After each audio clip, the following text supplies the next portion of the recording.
Hello friends, आज मैं आपको बताऊंगा टॉप 10 वेटरनरी इंजेक्शन, यानी वेटरनरी के जो टॉप 10 इंजेक्शन कौन से हैं और उनका क्या काम है, कौन सी बीमारी में आपको लगाना चाहिए, प्रेगनेंसी सेफ है या नहीं, इन सभी के बारे में आज को आपको इस वीडियो के अंदर बताया जाएगा। वीडियो लंबी भी होगी तो वीडियो को आप स्किप करके मत देखना, वीडियो को पूरी देखना। वीडियो पूरी देखेंगे जितने भी जो वेटरनरी स्टूडेंट हैं उनके लिए बहुत ही अच्छा और फायदेमंद होने वाला ये वीडियो है। जो आपको मेरी टेबल के ऊपर जो ये इंजेक्शन दिख रहे हैं वह injection top 10 veterinary medicine injection है। तो सबसे पहले मैं आपको बताना चाहता हूँ कि इंजेक्शन जो काम में उपयोग में लेना चाहिए या होना चाहिए वह CPM इंजेक्शन। CPM इंजेक्शन जिस प्रकार से जायडस का कैडिस्टीन क्लोरफेनेरमाइन मेलेट साल्ट का इंजेक्शन ये टॉप 10 के अंतर्गत आता है, यानी ये फर्स्ट कैटेगरी के अंतर्गत इंजेक्शन आता है। ये इंजेक्शन होना बहुत ज़रूरी है। ये इंजेक्शन रहता भी एनी टाइम है। इस इंजेक्शन के बिना किसी भी रोग का इलाज हो पाना संभव नहीं है, यानी साइड थेरेपी के तौर पर इस इंजेक्शन का प्रयोग जरूर सभी प्रकार की बीमारियों के अंतर्गत किया जाता है। लगभग सभी प्रकार की बीमारियों, किसी भी तरह की बैक्टीरियल, वायरल, फंगल इन्फेक्शन या किसी भी तरह का हो तो उसके बारे में, यदि आपको CPM के बारे में पूरी जानकारी लेनी है तो इसके बारे में मेरे चैनल पर एक डिटेल सी वीडियो बनी हुई है कि ये इंजेक्शन पशु में क्या काम करता है, वो भी आप जा करके देख सकते हैं।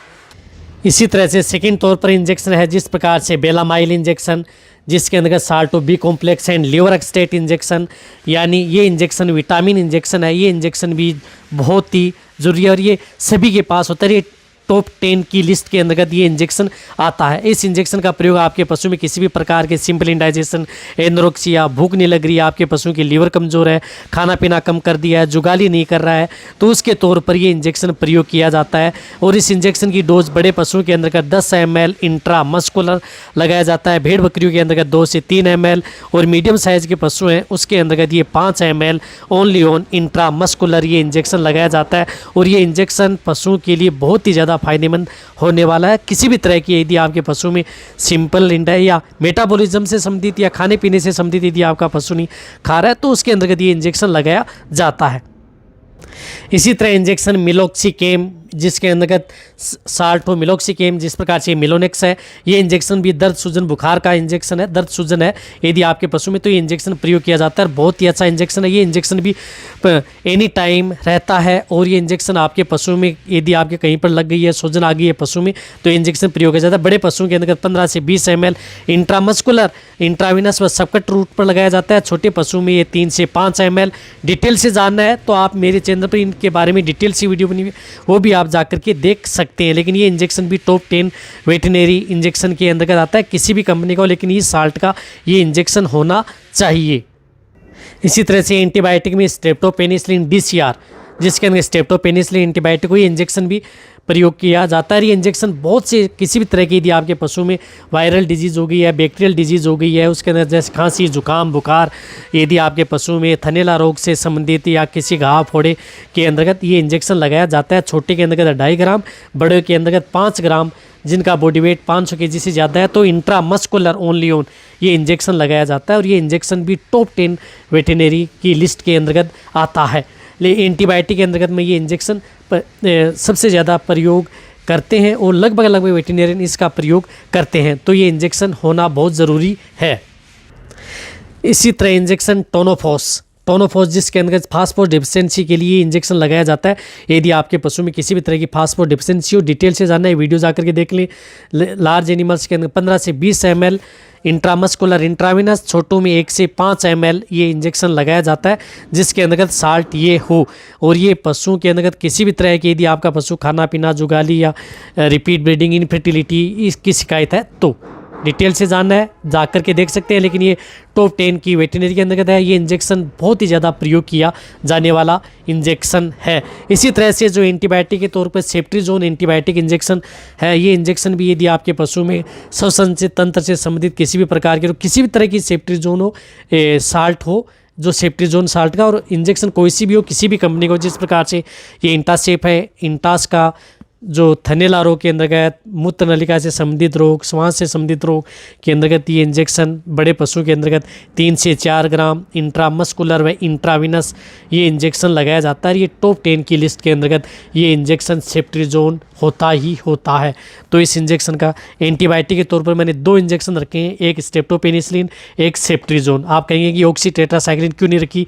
ऑक्सीटेट्रासाइक्लिन वैसे ही टॉप 1 के अंतर्गत आती है, लेकिन मैंने वही इंजेक्शन रखे हैं जो यदि आपके पशुओं के लिए प्रेगनेंसी सेफ है, जो नए वेटरनरी है, इसमें किसी भी तरह की दिक्कत नहीं है। सभी पशुओं में, प्रेग्नेंट हो या नॉन प्रेग्नेंट हो, सभी तरह के पशुओं में इस तरह के जो ये इंजेक्शन मैं बता रहा हूँ, ये इंजेक्शन लगवाए जाते हैं।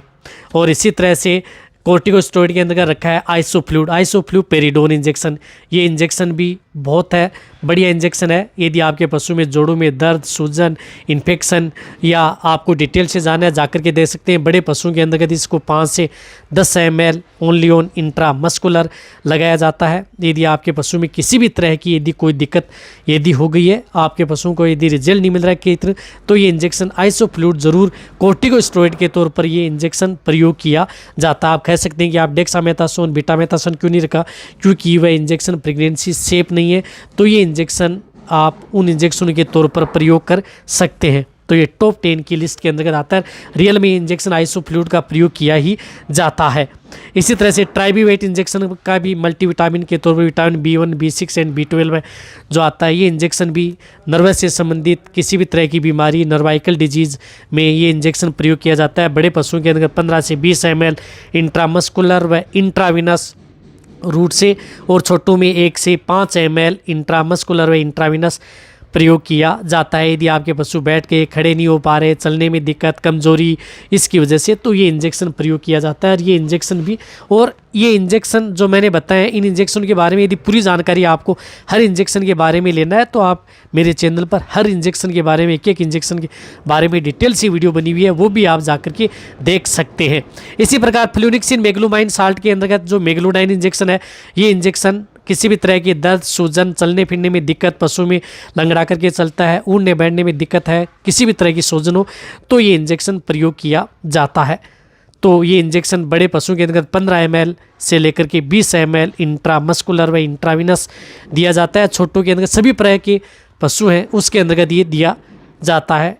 यदि इसके बारे में जानना है तो जाकर के आप देख सकते हैं। ये किसी भी पशु में, छोटे से लेकर के बड़े पशुओं के अंतर्गत इस इंजेक्शन का प्रयोग किया जाता है। इस साल्ट का इंजेक्शन भी टॉप 10 वेटरनरी के अंतर्गत आता है और इसका प्रयोग भी किया जाता है।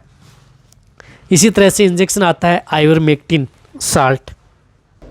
आयुर्मेक्टिन साल्ट में जिस प्रकार से ये हाईटेक इंजेक्शन है, इस इंजेक्शन का प्रयोग किया जाता है यदि आपके पशु में किसी भी तरह के जो इंटरनल व एक्सटर्नल पैरासाइट के लिए जो जू, चिचड़ है, या इंटरनल यदि वर्म्स हो गए, यदि आपके पशु में, या स्किन से संबंधित या चर्म रोग हो गया, यदि आपके पशु में, या कोई भी इस प्रकार की दिक्कत हो गई है, कमजोरी आ गई है, खाद्य वस्तुएं खाता है, तो आपके पशुओं के लिए इंजेक्शन लगाया जाता है। और ये इंजेक्शन का प्रयोग आयुर्मेक्टिन के बारे में डिटेल से वीडियो बनी हुई है, लेकिन ये इंजेक्शन भी टॉप 10 के अंदर है। साल्ट का इंजेक्शन भी बहुत ज़्यादा ज़रूरी है और ये अपनी जगह रखता भी है, क्योंकि ये अपनी जगह, जो आयुर्मेक्टिन साल्ट का किसी भी कंपनी का हो, कोई भी इंजेक्शन हो, लेकिन जिसके अंदर साल्ट होना चाहिए आयुर्मेक्टिन, ये इंजेक्शन भी बहुत अच्छा इंजेक्शन है। यदि आपके पशु में कमजोरी, एनीमिया हो गया है, खून की कमी आ गई, यदि आप अपने पशु को कुछ खिलाते पिलाते हैं, फिर भी यदि आपके पशुओं का जो नहीं बढ़ पाता है या वजन नहीं बढ़ पाता है, उनकी ग्रोथ नहीं बढ़ पाती है, तो ये इंजेक्शन प्रयोग किया जाता है। यदि आपके पशु में जिस प्रकार से छोटे बच्चों में भी देखा होगा कि यदि वो एब्सिस पदार्थ खाते हैं तो उनका पेट लटक जाता है, तो उसके तौर पर भी इंजेक्शन लगाया जाता है।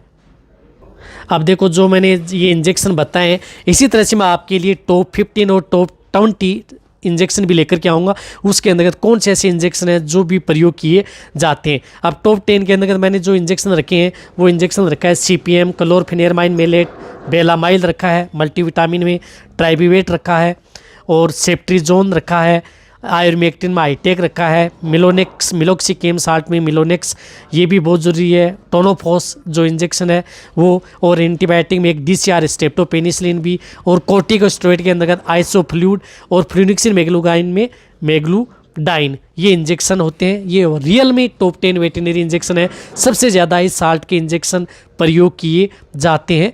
और ये यदि आपके पशु में इस तरह की और भी यदि जो किसी भी तरह के जो इंजेक्शन है, मेडिसिन है, लिक्विड है, स्प्रे हैं, टेबलेट हैं, बोलस हैं, उनके बारे में भी आपको आने वाले समय में सही और सटीक जानकारी आपको इस चैनल पर मिल जाएगी। यदि आपको इन इंजेक्शन के बारे में डिटेल से जाना है तो प्लेलिस्ट बनी हुई है वेट इंजेक्शन, उसके अंतर्गत जाकर के देखें, सभी इंजेक्शन के बारे में डिटेल से मिल जाएगी और सभी इंजेक्शन ये प्रेगनेंसी सेफ है।